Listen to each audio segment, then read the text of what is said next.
Halo teman-teman semua, selamat datang kembali di kelas informatika ya, di kelasnya Pak Amos, dan masih bersama dengan Pak Amos. Di episode ke-11, seri HTML ini kita akan pelajari terkait dengan form elemen teman-teman ya. Nah ini ya, kita pelajari tag terkait dengan form. Sebenarnya apa itu form ya? Kita lihat dulu. Jadi form itu merupakan tempat penginputan data sebelum diproses ke dalam sistem teman-teman ya. Jadi untuk form di sini kita nanti akan menggunakan elemennya itu form ya, form. Baik teman-teman, inilah kode yang akan kita gunakan saat pembuatan form ya. Jadi kita diawali dulu dengan tagnya itu form ya. Kemudian di dalam form itu baru kita masukkan elemen dari formnya itu apa saja ya. Kemudian kalau kita lihat di sini, untuk tag form itu kita memiliki dua atribut penting ya. Yang pertama itu method dan juga action. Yang pertama ini ada method ya. Method itu ada bersifat get dan juga post. Kalau action itu nanti kita masukkan URL atau alamat yang kita pakai untuk mengakses data ke servernya teman-teman ya. Nah, untuk form method post ini kita gunakan untuk mengirimkan data atau nilai langsung ke dalam action ya, untuk ditampung tanpa menampilkannya kepada URL. Jadi data yang kita inputkan itu langsung masuk ke dalam server kalau kita menggunakan metodenya itu post ya. Kalau kita menggunakannya get ya, data inputan kita itu akan kita simpan dulu ke dalam URL atau domain ya. Kemudian dari URL itu akan ditarik ke dalam server ya. Jadi kalau get itu dia melalui URL, kalau post itu langsung dikirimkan ke dalam server ya. Nah, untuk form itu contohnya seperti apa ya? Contohnya akan saya tampilkan dari gambar berikut ya. Nah, di sini saya menampilkan gambar Facebook ya. Kalau kita lihat, bagian pertama itu adalah salah satu implementasi dari form ya, untuk menginputkan username dan juga password. Kemudian yang kedua juga sama, itu ada form pendaftaran, itu menggunakan form ya, ada untuk memilih tanggal, bulan ya, jenis kelamin, kemudian dan juga menampilkan tombol ya untuk mendaftarkan itu sendiri. Nah, selanjutnya di sini ada elemen form ya, atau elemen-elemen yang kita gunakan dalam pembuatan inputan. Di sini ada input ya, ada text area, ada select, button, dan juga label. Biasanya untuk input ini dia berbentuk ini ya, masukin username, password, kemudian macam-macam. Untuk ada bentuk jenis kelamin dia menggunakan radio button dan juga checkbox. Kemudian ada text area. Text area di sini biasa digunakan untuk menginputkan karakter yang panjang ya, seperti alamat dan juga deskripsi. Kemudian ada select ya. Select itu berbentuknya drop down ya. Biasanya dipakai untuk memilih pilihan. Kemudian button ya. Button di sini berbentuk tombol. Kemudian label. Label itu adalah kata-kata untuk pengisian formnya. Jadi misalnya username titik 2, lalu form inputnya seperti apa. Baik. Nah, untuk pembuatan input ya, elemen input di sini kita menggunakan tagnya itu input. Kemudian kita gunakan atribut type atau tipe ya, untuk tipe inputan yang ingin kita tampilkan ya. Untuk tipenya di sini ada teks ya, password, radio, checkbox ya, file, submit, reset, dan juga button ya. Nah, lalu kita juga perlu menambahkan atribut name ya. Atribut name ini digunakan untuk memberikan nama kepada masing-masing inputan agar nantinya bisa kita panggil ke dalam server ya. Agar teman-teman tidak bingung terkait input type ini, yuk kita coba simulasi untuk input type di sini. Baik teman-teman, di sini saya sudah masuk ke dalam text editor saya ya. Jadi pertama saya akan buat dulu komentar ya, untuk contoh-contoh input type. Agar kita bisa pisahkan ya. Contoh penggunaan input type ya. Baik. Yang pertama ini saya akan coba masukkan dalam tipe input type text ya. Jadi untuk input type text ini kita pakai untuk memasukkan kata-kata atau karakter ya. Di sini kita menggunakan input ya. Kemudian tipenya adalah text. Kita beri nama di sini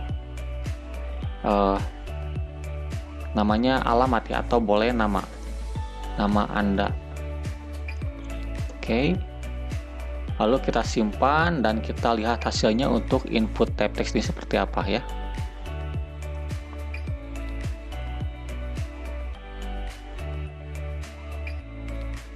Nah, inilah hasil dari input type text teman-teman ya. Tapi di sini tidak ada labelnya, kita pasang label dulu untuk memberikan arahan kepada user nantinya untuk menginputkan form tersebut ya. Di sini kita pakai label ya. Label, kemudian labelnya masukkan nama ya. Kita simpan dan kita refresh di halamannya ya. Nah, inilah fungsi penggunaan label dan input text teman-teman ya. Baik, selanjutnya kita akan coba untuk yang input type password ya. Input type password ini kita gunakan untuk menginputkan karakter password ya. Jadi dia ketika diketikkan akan di hide ya, jadi tidak ketahuan untuk password kitanya. Contohnya seperti ini teman-teman ya. Untuk yang input type password, kita masukkan dulu labelnya, masukkan password ya, kemudian kita tutup labelnya dan kita masukkan input type password ya.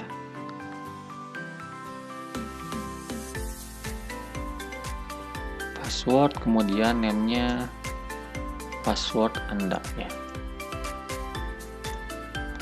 Kita simpan dan kita refresh halamannya ya. Nah, inilah contoh penggunaan masuk input type password. Jadi ketika dimasukkan, katakannya dia di hide seperti ini ya. Ini digunakan untuk password. Agar lebih rapi ini kita kasih BR ya, agar dikasih jeda. Kita kasih break. Nah, ini seperti ini hasilnya ya.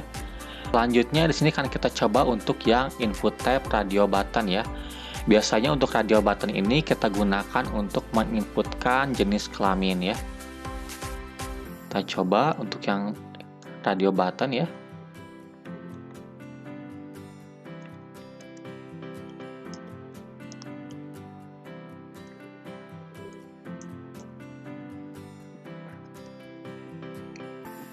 Kemudian untuk input type-nya, input type radio ya. Name-nya kita masukkan jenis kelamin ya. Nah, kemudian khusus untuk radio button ya, karena dia berbentuk pilihan, kita gunakan atribut value sebagai tambahannya ya. Jadi isi dari radio button itu apa? Contoh laki ya, atau pria. Oh, labelnya juga pria ya. Kemudian wanita ya.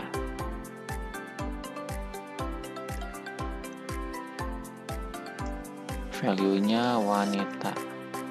Oke, untuk penggunaan radio button ini kita gunakan name-nya sama ya, karena dia satu inputan. Jadi setiap user hanya bisa memilih satu inputan saja dalam penggunaan radio button.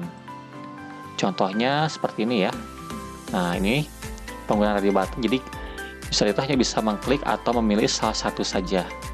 Makanya di sini kita penggunaan name-nya itu disamakan untuk yang radio button ya. Inilah name-nya kita samakan agar si user hanya bisa memilih satu jenis kelamin saja. Nah, selanjutnya ini ada input type checkbox teman-teman ya. Biasanya untuk input type checkbox ini dia dipakai untuk memasukkan hobi seseorang ya, atau pilihan lainnya. Ini contoh saya masukkan hobi Anda ya.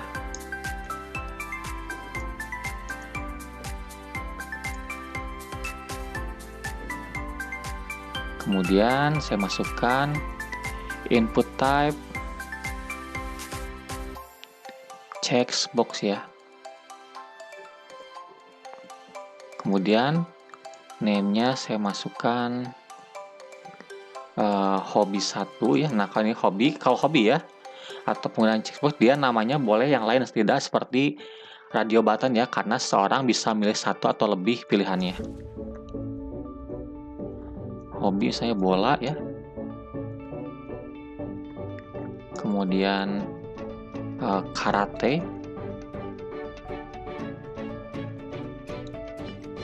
Ini hobi 2 ya. Kemudian kita tambahkan lagi satu hobi, yaitu membaca ya.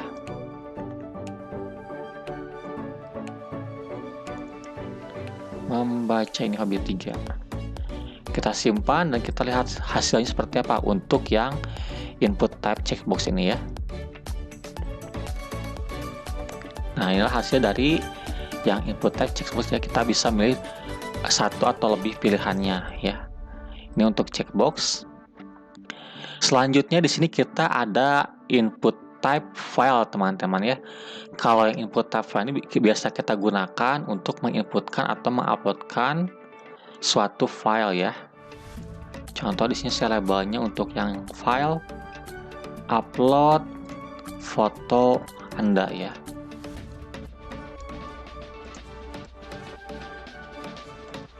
Kemudian untuk input type-nya di sini kita masukkan input type file ya. Untuk name-nya saya masukkan di sini foto. Kita simpan dan kita lihat hasilnya untuk input type file-nya seperti apa. Nah, inilah hasil dari input type file ya. Teman-teman bisa menguploadkan file menggunakan input type-nya file ya. Begitu diklik dia akan memilih atau membrowse file ya. Begitu. Selanjutnya di sini ada input type submit teman-teman ya. Submit ini bisa kita pakai untuk membuat tombol submit ya. Kita BR dulu di sini, kita pisahkan. Kemudian kita masukkan input type submit ya. Value-nya kita masukkan caption tombolnya, contoh kirim data. Jadi value di sini kita gunakan untuk membuat caption dari tombolnya ya. Dan juga ada input type reset teman-teman ya. Kalau reset ini kita pakai untuk mereset form input yang telah kita isi sebelumnya. Seperti ini, reset data ya. Data. Oke. Kita simpan dan kita lihat hasilnya seperti apa untuk yang input type submit dan input type reset ini ya. Nah, inilah hasil dari input type yang submit dan ini yang reset ya. Kalau itu fungsinya seperti ini. Ketika kita masukkan data, kita milih data dan kita pencet reset, dia akan kembali ke default nantinya. Jadi kosong lagi kalau teman-teman sudah menggunakan pemrograman web dinamis ya, nantinya menggunakan PHP. Nah, di sini kenapa reset button tidak berfungsi ya? Karena kita belum memasangkan form ya. Jadi kita di awalnya masukkan dulu form ya. Di sini form. Actionnya kita kosongkan dulu karena belum ada alamat servernya. Untuk metodenya kita gunakan post di sini ya. Oke. Lalu formnya kita tutup. Dan kita simpan. Setelah kita simpan dan kita refresh di halamannya ya. Ketika kita masukkan data di sini, pilih jenis kelamin dan ini ketika reset, dia akan dikosongkan kembali ya. Itulah fungsi dari tombol reset teman-teman ya. Kalau tombol kirim dipakai untuk mengirimkan data inputan kita ke dalam server. Baik teman-teman, selanjutnya di sini ada text area ya. Nah, untuk text area ini kita pakai biasanya untuk mengasukkan karakter yang panjang itu lebih dari 100 karakter ya. Biasanya dipakai untuk alamat, lalu deskripsi, dan juga keterangan lainnya. Biar nggak bingung, yuk kita coba untuk text area ini seperti apa. Oke, sekarang saya akan coba untuk yang text area ya. Text areanya akan saya simpan di bawah upload ya. Di sini. Kemudian saya masukkan text area ya. Kemudian saya kasih nama di sininya alamat. Kemudian kita tutup teks areanya. Untuk labelnya saya masukkan alamat Anda ya. Kemudian saya simpan dan saya refresh di halaman selanjutnya. Nah, inilah hasil dari text area teman-teman. Jadi dipakai untuk masukkan deskripsi atau komentar biasanya. Nah, selanjutnya di sini ada select option teman-teman. Select option ini kita pakai untuk menampilkan drop down ya. Diawali dengan tagnya itu select ya, kemudian option atau listnya itu apa saja. Sama seperti kita membuat bullet and numbering ya untuk select option di sini. Yuk kita coba untuk select optionnya seperti apa sih. Oke, sekarang kita akan coba untuk yang select option ya. Select option akan saya masukkan di bawah komentar ya. Nanti di sini saya masukkan labelnya itu pilih kelas ya. Pilih kelas Anda ya. Kemudian saya buat untuk select optionnya. Select, lalu saya kasih nama pilih kelas ya. Saya tutup dulu selectnya, dan untuk listnya saya gunakan di sini option ya, option. Contoh di sini saya optionnya 9A ya, 9A. Nah, di sini di opsi ini kita perlu tambahkan value juga ya. Jadi nantinya value ini adalah yang dikirimkan ke server ya. Jika ketika seorang memilih 9A ya, yang dikirim ke server adalah value dari 9A ini. Kita buat 3 di sini, 9A, 9B dan 9C ya. B dan C. Kita simpan dan kita lihat hasil dari select box ini seperti apa ya. Nah, inilah hasil dari select option teman-teman ya. Hasilnya seperti ini. Nah, selanjutnya di sini ada button teman-teman ya. Button ini kita pakai untuk membuat tombol sama seperti tadi input type submit dan juga input type reset ya. Tapi dia diawali dengan tagnya itu button. Kemudian tipenya bisa pilih submit, reset atau button ya. Sebenarnya hasilnya sama saja, tapi agar tidak bingung, yuk kita lihat contoh penggunaan dari button ini seperti apa. Nah, di sini saya akan batasi dulu ya untuk yang button. Saya buat di pembatas baru ya. Kemudian saya masukkan form. Metodenya saya masukkan post ya, sama.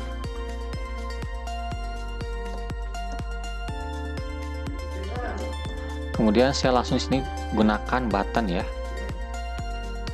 Button type submit, lalu caption buttonnya apa? Contoh kirim data ya. Kemudian kita buat button type reset ya. Reset berarti kita captionnya reset data. Kemudian yang terakhir ada juga bottom tab-nya itu button ya, button. Kemudian di sini pilih data misalnya. Oke, kita simpan dan kita lihat hasilnya untuk button ini seperti apa ya. Nah, inilah hasil dari button teman-teman ya. Jadi fungsinya sama saja seperti input tab submit dan input tab reset ya. Jadi tergantung penggunaannya. Silakan teman-teman mau menggunakan yang mana, boleh yang input tab submit dan juga reset ya, atau boleh menggunakan button ya. Itu tergantung penggunaannya masing-masing. Kalau teman-teman lebih suka ke input tab ya silakan menggunakan input tab. Tapi jika teman-teman lebih menyukai button, silakan menggunakan button. Nah, kemudian ini adalah hasil yang tadi kita buat ya saat kita melakukan codingnya secara langsung. Hasilnya seperti ini. Tapi kalau kita lihat di gambar selanjutnya ini, kita masukkan tabel dalam formnya jadi lebih rapih ya.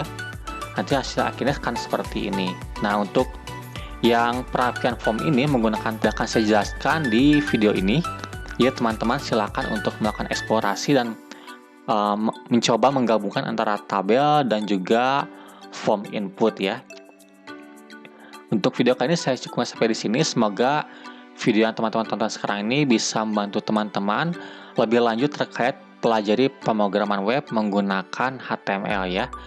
Sampai bertemu lagi di video selanjutnya. Jangan lupa like, komen, dan subscribe. Terima kasih.